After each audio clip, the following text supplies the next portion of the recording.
Judge Ken Kowalski. All rise. Oh, wow. Fantastic.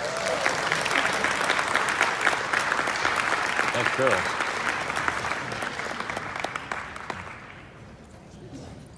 Please be seated. The plaintiffs and the defendants for these cases have all agreed to appear in my court and to abide by my rules. For those of you in the gallery, I expect decorum and will not tolerate any disruptions. I will not hesitate to call on Bailiff French or Bailiff Tannenbaum to escort you out of the courtroom. Bailiffs, I know we have a busy docket today, so let's get started with the first case. This is the case of the crisis of confidence. This is Jim Rogers. He is suing his colleague and ex-friend for disrespecting statistical principles. Jim's colleague's description of the intervals in his visual predictive check caused such anxiety that Jim had to take a 2-week leave of absence from his job at Metro Research Group.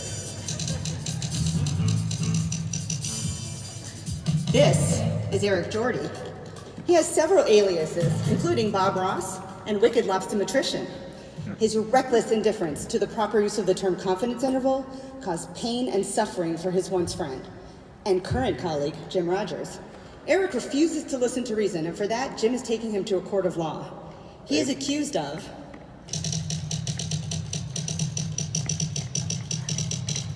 overconfidence. Bailiffs, please swear in both parties.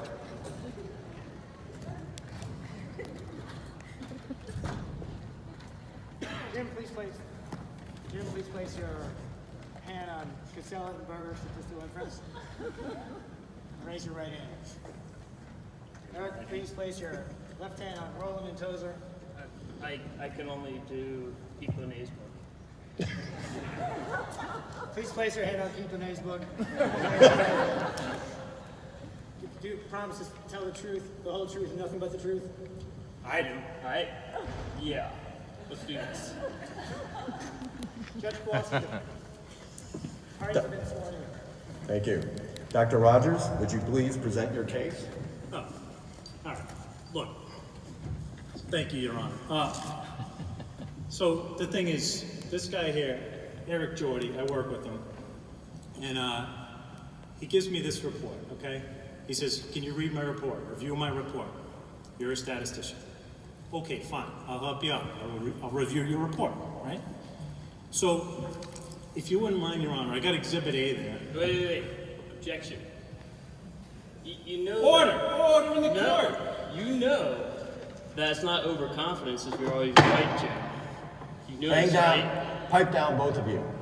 First of all, Dr. Rogers, I'm the one who calls order in this court. Secondly, Dr. Jordie, please remain silent when Dr. Rogers presents his case. Yeah, you just said you're a punk. Yeah, whatever. Go. Yeah, so anyway, if you wouldn't mind showing Exhibit A. So-called exhibit. Yeah, so this is from his report, right? So he's got this figure in there. He's called visual predictive check, whatever. And in the caption I read, says something about confidence intervals. Now, Your Honor, if you wouldn't mind, I'd like to break this down for you. There's a lot going on in this figure here. So there's a bunch of intervals in here, right? There's one interval you can see with the bracket on the left, and that goes from the black line, which is a 10th percentile, to another black line that's a 90th percentile. Okay, so far so good. And so he's calling that a prediction interval, 80% prediction interval. Now, frankly, Your Honor, even that's a little debatable, but God knows I got enough to worry about with these clowns, so I'm going to pick my battles. And I'm not even going to talk about that. I'm not even complaining about it, all right? You're welcome. I'm going to focus on the confidence interval, okay? You see the 3 brackets on the right? Yes. There's a shaded interval around the 10th percentile, a shaded interval around the median, a shaded interval around the 90th percentile. Now, in his report, he says the confidence intervals. I'm like, okay, no problem. I'm a statistician. I know what that is. Confidence interval, it's meant to contain the true value of a parameter. Okay? Oh, I got this. Yeah. So I go and I read the whole report, thinking that's what it's supposed to mean, but then I can't make heads or tails of it, okay? And then I'm like, what's going on? But you know, I'm an agreeable guy, I'm a statistician, so no problem, I muscle through it. And then we're talking later, and he comes to me and he's like, here's how I made the intervals. And he's like, I did simulation, blah, blah, blah. Are you freaking kidding me, dude? That's not a confidence interval, okay? It wasn't a confidence interval. It's not. I mean, what I'm asking, Your Honor, is why doesn't he just use words like in the normal way, like a normal person, okay? That's all I'm asking, okay? Can you stand up? Calm yourself down, Dr. Rogers. Let's get to the bottom of this. Take a chill pill, okay? Do you have evidence that these are not, in fact, confidence intervals? Oh, I got evidence. I got evidence. Look, and by the way, I want to stay calm, so let's just go, if you wouldn't mind, to Exhibit B is from the statistics literature, okay? Now, I'm not going to tell you anything you don't already know. If you got n observations from a normal distribution, and let's just say sigma is known, the standard deviation. I'm going to keep it simple because, frankly, Your Honor, there's a lot of folks out there like this clown. So, if you're in that, keep digging your hole, man. Keep digging your hole. if you're in that situation, right? What's a confidence interval? Well, you take the sample average, X bar, and you do a plus or minus around it. Plus or minus the normal quantile, 1.96 times sigma times the square root of 1 over n. Now, how do we get that then? Well, we think about how X bar is moving around, but at the end of the day, once you know X bar, what's the point of the plus minus? It's supposed to include a parameter, the true value of a parameter. It's designed that way. The plus minus is what you got there because you got uncertainty about a parameter uncertainty. I don't know if I'm making myself clear. I'm following. So, and anyways, since Einstein here also mentioned the prediction interval, let me talk about that too. A prediction interval, if you read the statistics literature, not that this guy can be bothered to crack a statistics book, but if you do, you'll see a prediction interval has a plus minus 2 and it's a different kind. It's got a term in there to represent uncertainty, and it's got a term in there to represent the variability in an observable quantity. So for example, if you're trying to predict a sample mean, that's an observable quantity. If it's a sample mean from k observations, then you'd create a prediction interval. It would have a component recognizing that you're uncertain about mu. That's the parameter uncertainty component. And it would have a component reflecting the fact that X bar is an observable quantity with variability associated with it. So, like I said, not telling you anything you don't know, right? So far, so good? Yep. It's a very professional slide. I'm impressed. Yeah, I'm impressed that you could put that together. I'm impressed if you zip it a little bit, all right? That's what would impress me. Okay, if you wouldn't mind, Your Honor, at this point, I would like to call the defendant to the witness stand. Well, I'm ready. We actually don't have a witness stand, but feel free to question him where he is. Fine, fine. But let the record reflect the defendant is disrespectfully sitting at the witness stand. I'll worry about the record, Dr. Roger. You do you. Oh boy. Oh, well, Okay. That's a smackdown right there. Permission to treat as hostile? You think I'm hostile now? I think you're a punk. Both of you, Sweet. pipe down. Permission granted to treat the defendant as hostile. Dr. Jordie, if Score you is rigged. continue to show disrespect, I'm in my court, I will hold you in contempt. This is rigged. That's right. So, Let's go, funny man. if I may, Mr. Jordan, in order to make your so-called confidence interval, am I correct that you first generated many simulation replicates, each one representing a hypothetical replication of the data set that you used to fit your model? Yes. Okay, super. And would I also be correct in assuming that from one simulated replicate to the next, you used exactly the same parameter values every time, namely the point estimates of those parameters from the initial fit? Yeah. Super, thanks. So, would it be fair to say that you simulated as if the parameter values were known? You're just a great lawyer, man. Yes. Okay, so in other words, stating it differently, you simulated without parameter uncertainty? Asked and answered. Okay. Please move on, Dr. Rogers. Okay. So, yeah, all right. Check. Yeah, okay, Yeah. all right. Yeah. So, Dr. Jordie, the fact that you obtained a different estimate of the quantity for every simulation replicate, does that simply reflect variability in the observable quantities? Yes. Okay. So it reflects data variability, but not parameter uncertainty? Again, objection. Oh, Asked for and answered. goodness He's badgering me. Oh, he's so flustered. He's even lost the script. Please bring it home, Dr. Rogers. Fine. Can you bring it? I'm home? good. Thank you.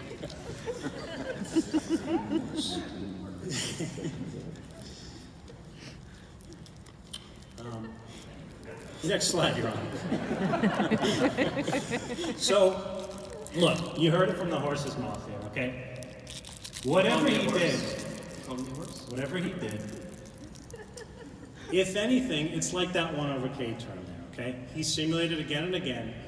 He was simulating an observable quantity. He got variable results. It's kind of like that 1 over k term.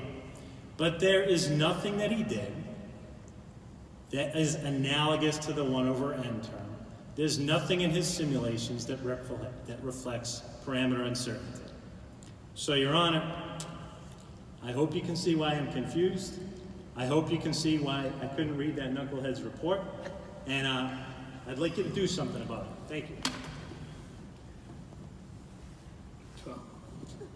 Is that all you got? That's all I need. We'll see. Do you want the truth?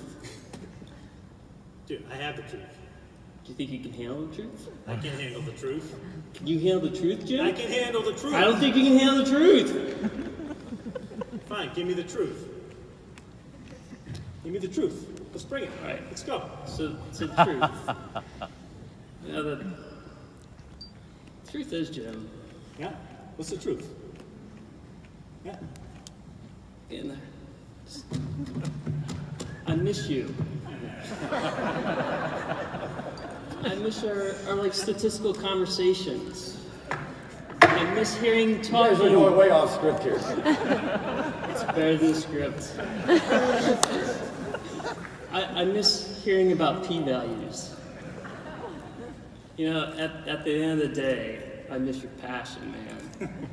So, as a joke, what I decided to do was to take a VPC and the language describing that VPC directly from an ISoP guidance document and put it in the report. Because I knew that you'd get all riled up and that you'd love it. I just didn't know that you would draw me here on stage. This is an At outrage. ACOP. This is an outrage. It's an outrage. That's the truth. So Jim, you know, if I'm guilty of anything, Yeah. I'm just guilty of trying to bring a little bit of joy to the otherwise daily drudgery of doing statistics. And I'm not going to apologize for this. Let the records note it. I'm not apologizing for it. But, you know, if I am found guilty by this court, I'm taking ISoP down with me.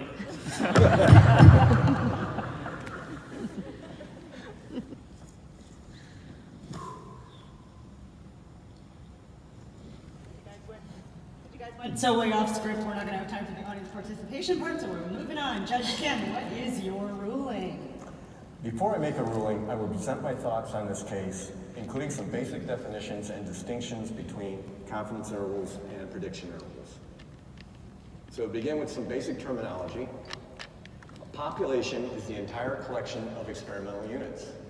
In pharmacometrics, the experimental unit is typically the individual subject, for example, healthy volunteer or patient.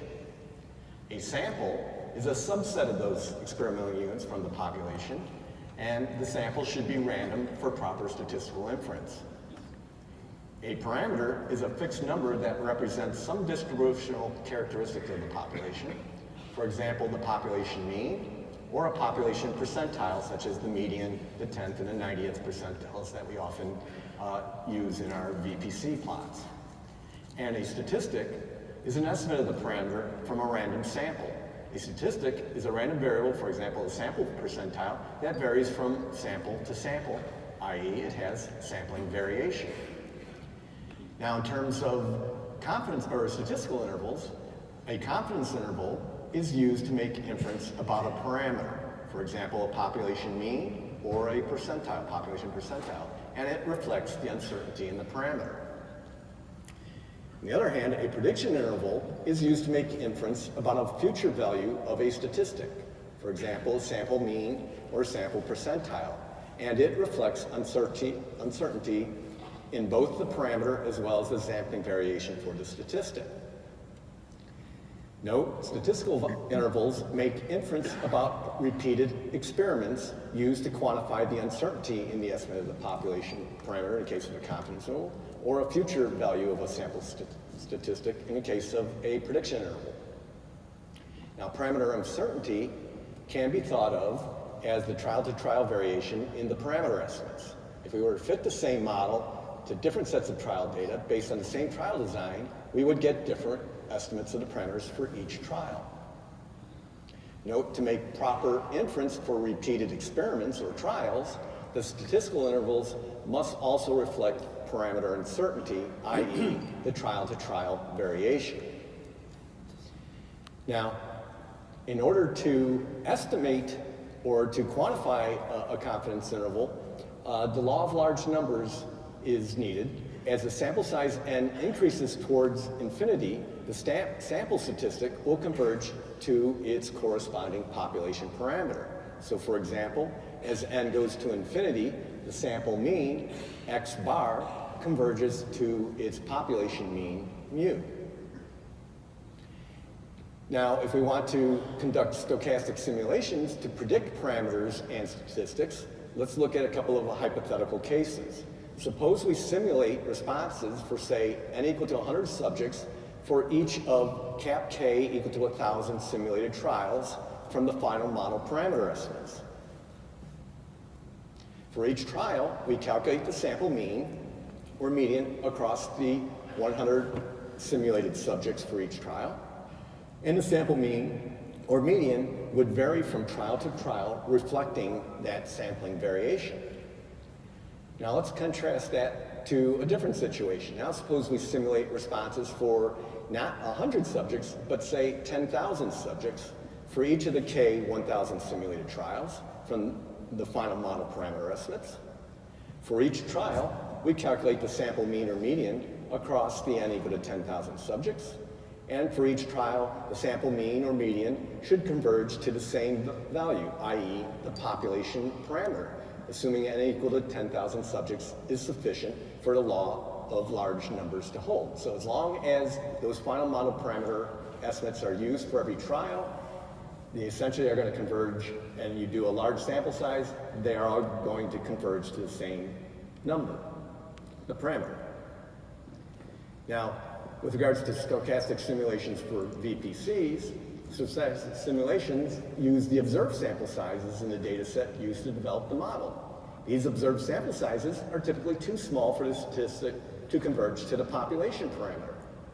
For an internal VPC, where the final parameter estimates are used for each simulated trial, the interval formed by the 5th and 95th percentiles across the K equal to 1,000 simulated trials reflect sampling variation of the statistic, the median or the 10th and 90th percentiles.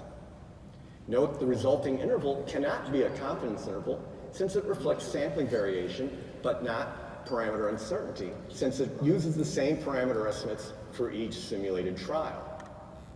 Note the resulting interval would be a valid prediction interval if it included parameter uncertainty.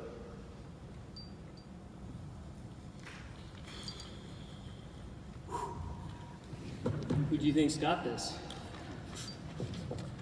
Will the defendant please rise? Means get up. Yeah, I got that. I find the guilty of misleading use of statistical interval terminology for both confidence intervals and prediction intervals in performing VPCs. However, there are mitigating circumstances that inform the sentencing of the defendant. First, the defendant was merely following guidance endorsed by ISoP. Calm down. The stochastic simulation procedure used to perform an internal VPC are appropriate, and the resulting intervals that are constructed have diagnostic value. While the resulting intervals do have diagnostic value, they do not maintain nominal coverage probabilities for repeated experiments. However, there is no commonly accepted terminology for these VPC diagnostic intervals. So I suggest that the Statistics and Pharmacometrics Special Interest Group survey its membership to publish new terminology for these VPC diagnostic intervals so as not to be misleading to a broader statistical audience who may not be familiar with pharmacometrics practice. I sentence the defendant to revise his report to provide more detail regarding the simulation procedure used to conduct the VPCs and acknowledge the limitations in the use of statistical intervals constructed as having diagnostic value but are not intended for valid inference for repeated experiments. Moreover, I encourage the defendant and other pharmacometricians to read the following article by Gerald Hahn as well as attend my workshop. Does he know how to read? All right, why is this? So here's the papers that I highly encourage you to take a look at. There are statistical intervals for a normal population. Part 1 gives tables and examples and applications, and Part 2 gives more of the technical methods, the formula assumptions, and some derivations. And just to make a plug for my workshop tomorrow on integration of pharmacometric and statistical analyses using clinical trial simulations. Some of the objectives of that workshop are: why should we integrate pharmacometric and statistical analyses? Learn how to formulate quantitative decision rules using confidence interval criteria, calculated appropriately. Understand the distinction between confidence intervals and prediction intervals, and how to perform stochastic simulation procedures to construct such statistical intervals. And finally, learn how to apply clinical trial simulations to evaluate various probability metrics to support study design recommendations and quantitative decision making. In addition, Dr. Jordie, I am holding you in contempt of court. Why? Bailiff French, Why? please take Dr. Jordie into... Why? Because you have been in This contempt. is a fake court. Bailiff French is busy. I'm going to be taking Dr. Jordie. Well, I'm just gonna leave before you can arrest me. Let's go, Dr. Jordie. Let's go. Good riddance, buddy. Please thank our guest.